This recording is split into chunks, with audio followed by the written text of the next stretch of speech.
But I want to ask a very basic question. It's a question which everybody wants to know from you. Because the run-up in the small and the mid-cap space and the SME space has been so large, the general consensus is that there is bubble and there is trouble.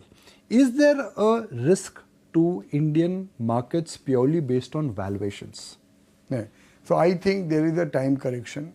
Every good asset class, if it is a good asset class, it will never give you a significant price correction. If it gives you, then it's not a good asset class. Like what happens to the property market in Bombay, right? Whenever there's a correction, it's a time correction.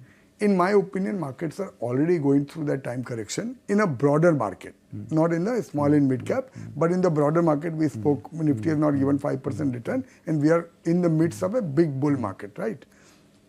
So there will be a time correction. I don't expect that any 30, 40, 50% of correction, unless there is some black swan event, there is big political instability in 2024 election, or something globally really goes wrong, world war kind of thing. Both that is impossible to predict, and we can't wait for those events to make investment. That risk will always be there, and we have to carry with that risk, right? So that is so I don't expect any massive correction. 5-10% correction will happen, and time-wise correction will happen. Now, if that is the broad setup, there is $4 trillion already of the market cap. There is 50% of the equity which is owned by institutions, which means $2 trillion have to be compulsorily owned by institutions, right?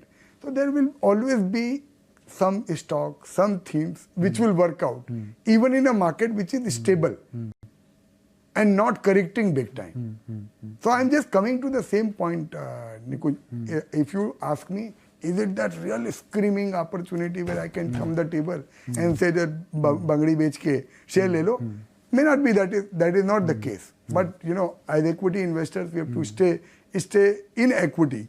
So we are still able to find those opportunities which are still able to perform every other asset class and make decent return.